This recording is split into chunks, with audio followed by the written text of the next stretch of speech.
What's happening, YouTube friends? So, couple things in this video. I've got a video of using the mulcher, and I'm probably going to do a voiceover, edit it that way. And then the other thing, I just read I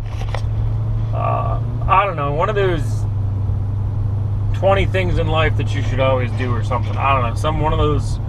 I often think, it's not that they're like bullshit. I mean, there's a point to all of them, right? There's a meaning behind all of it, and I think all of it, for the most part, is important. And I stopped and hesitated on saying bullshit because it's considering trying to clean up my profanity act, but I don't know. It's just me, and it is what it is, and it's all good either way. So, but I'll probably try and clean it up just a little bit because I got some bigger plans, and if you keep it clean, I think it's going to go a longer way to keep it clean. But regardless of that, back to the point. So the mulcher, right? The SS Eco Mulcher, it is the advanced forest equipment or products, I'm not sure, that I have on the skid steer.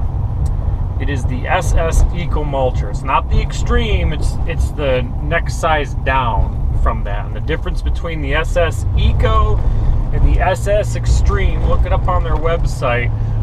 The SS Extreme is built and designed for like the Terex 110 horsepower machine. It's built for the like even higher horsepower machines, and the higher pump flow capacities on the other machines. So that's what that one's built for. Probably just spins it faster, and it may have a different style pump in it. But regardless, this mulcher is just completely awesome. This thing just kicks so much butt. You can cut, I mean, I cut a 10-inch pine tree with it, just zip right through it, and you mulch it up. You can basically process and chip a 10-inch diameter pine tree, and I would say about 4 minutes. And the bulk of that 4 minutes is going to be basically just grinding half of the diameter of the trunk off, so that you can grind the rest of it. But very awesome machine, or attachment for the machine. I'm looking at buying that one. That one was a rental because I was in a little bit of a jam, and mine for the excavator it just got delayed on, and not pointing fingers or anything, it just happened, and it is what it is. So it got delayed. So I had Michigan Cat find me one. They had one to rent. So I rented that one for the skid steer. Now I'm looking at buying it because I like it so much, and we'll just have to see if I'll either wrap it in, bundle it in with the purchase of the excavator, or I do have another job coming up, or that is potential. It's not for sure yet, but it could be another perfect job for that equipment too. So that's that there. But this mulcher is just fantastic. I think it's just awesome. I like it better than the drum style, although the drum style that I used was a Bradco, and it was definitely good. It worked, but the teeth were dull on, and it had just been used and abused in a rental fleet, and so I mean, maybe that's why I wasn't super impressed with it. But the disc style are awesome. So second part of this video, and I'll try to go back and forth, I guess, and we'll see how this edit comes out. But this quote, right, that I was talking about, it said something along the lines of like, stop like waiting to take action on your dreams, right? And, oh no, I know what it was. It was like, go out and inspire somebody. So this is my attempt to inspire you guys. That's what it was. But I mean, it all falls back on that. Like, having a conversation with a friend on Facebook. He's been following me, watches my videos and stuff, and he's like, oh, I live vicariously through you. You know, I'd love to do what you're doing, just a 1.5, 2-man operation, mostly residential stuff. And I've really taken some time, probably because I'm out in the woods doing a clearing project by myself mostly, to just like think and reflect. And I've had conversations with other people around, not directly like how much money I'm making or how much money I have, but just I've had conversations that have alluded to like spending what some could call a significant amount of money on just items, from equipment to maintenance and things like that. And it's an interesting paradigm shift that I've gone through, and that I think every entrepreneur has to go through, every business owner has to go through. They reach this certain point where like little things don't faze them. And when I say little thing, I mean it's little things as far as like problems and challenges that are going to come up every day, to little things like, you know, fuel, for example. I remember in high school, like we would have $20 or $40, and that'd be all the money we would have for the week in fuel. And be like, oh, I can't, you know, and you would limit yourself. I would limit myself to what I was going to do during the week based on the amount of gas money I had. And now it's really interesting, because every time I go to the fuel station, it's to fill this whole thing up, it's about, depending on the price, $200 to $275. And I generally always get the comment, like, wow, that's so expensive, like I can't even, but like fuel, for example, is a different, like to me now, the more that I can go to the gas station, the more fuel I can buy, the better, because that means I'm doing more, I'm working more, and I'm just providing more value to other people. And the other thing with all of this too is that I guess, you know, don't hesitate, don't not do what you want to do out of fear. Granted, yeah, you should have like certain areas of caution and understanding and research and run your numbers and make sure that you can do what you want to do and all that stuff, but there's always going to be something. If you truly want it, if you truly want to do what you want to do. And the reason why I'm saying this again, and I keep saying the same thing over and over, just a different way, but I've always wanted to run equipment. I've always wanted to just do exactly what I'm doing. I've never been happier.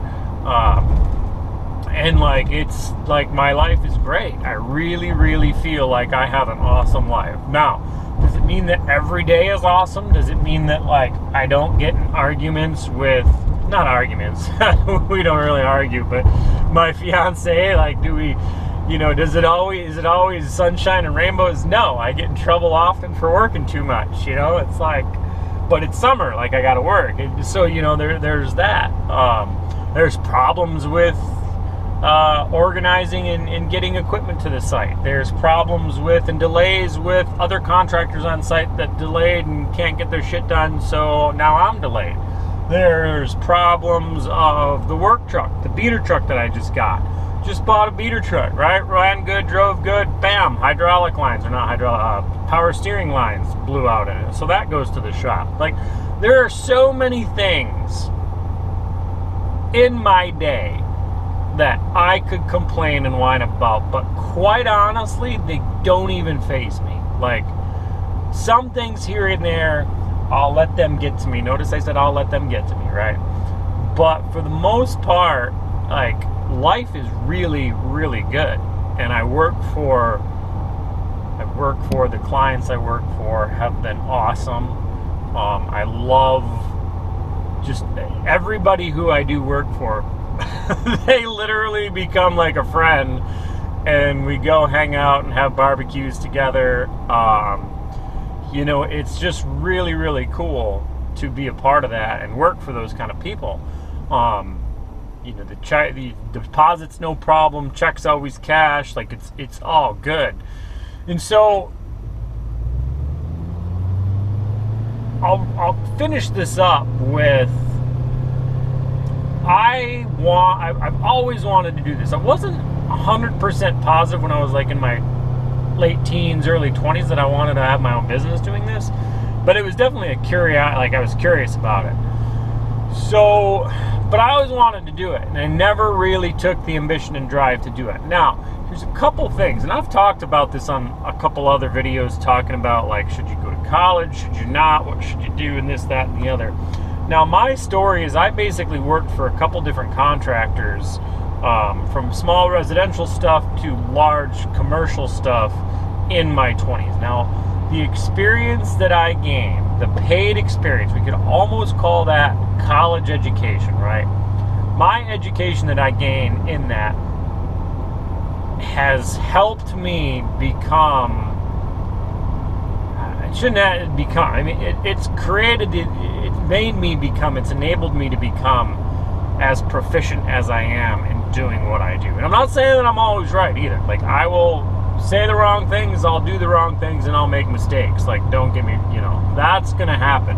But I'm always willing to learn, and, I'd love, I'll admit when I'm wrong. But, I hesitated. Like, I probably could have started this business when I was 22, 23 if I was told that I could go do it. Like, that's as simple as it was. But I was looking to others to give me permission to do what a combination of I thought they would let me do, a combination of what I thought I was capable of doing when I was capable of a lot more. But I could have really started this. Now, with that being said, I wouldn't have had the other 8 to 10 years of experience in this field working with other basically 10-year veterans of the field of excavation within different niches. So, it kind of put me, I feel like I have a little bit of a upper hand in some cases because I was mentored by probably 3 to 5 supervisors, foremen that had all, taken me under taken me under their wing and, taught me a lot, worked with me, and, but I was always asking questions too. I was really eager, always wanted to learn, just learn more about anything and everything to do with the work. So the point really of all this is just go out there and do the best you can do. If you want to go start, your own company, start picking up small side jobs, even if it's landscaping. Like, that's really what I did. I did like small little piddly ass landscaping jobs for like 3 years. Occasionally I would get to rent a mini excavator and use that. Sometimes I'd get to use a skid steer and use that. But it was hit or miss. It was here and there.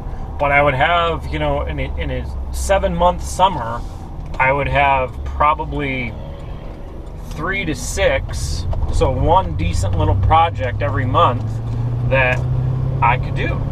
And that was fun. And that helped build not only the confidence in my momentum and confidence in myself to do these things on my own, but it helped build the beginnings, this little birth, if you will, of a word of mouth of, hey, this guy can do this, hey, let's call Kyle, just call Kyle. And now it's just getting to the point where the amount of work is it's continuing to snowball, and it's almost, we're 2 months away. It's October, September, October, November. We're 3 months away from winter, right? And it's I'm completely booked. I'm already, depending on the size of the project, I'm basically at the point now where it's you're going to have to wait till next year. So that's a great problem to have.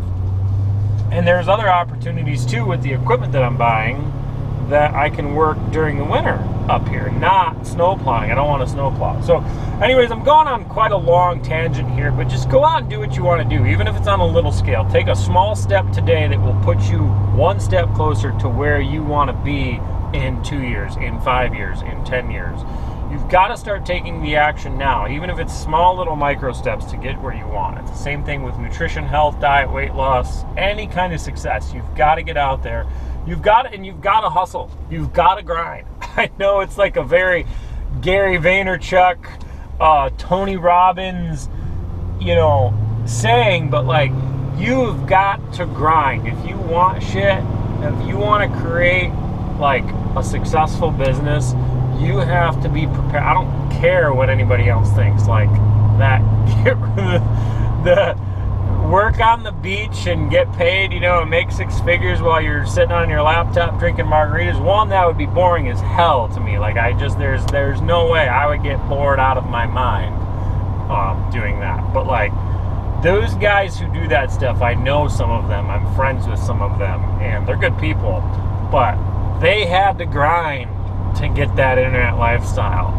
Everybody I know in the excavation business, they had to grind to be able to have a company that, you know, finally after 10 years, they can step back from it and let, you know, kind of, you know, not run it, not do every part of it. Every single successful business has had to grind. So if you want it, if you really, really want what you want, you've probably heard this 100 other times from 100 different people, but I'm just adding to that list of 100. Like, you got to go out there, you got to grind, you got to do the best you can do and make it happen. So, hope you guys are well. You rock. Thanks for watching. Like, share, subscribe, all that fun stuff, and we'll see you on the next video.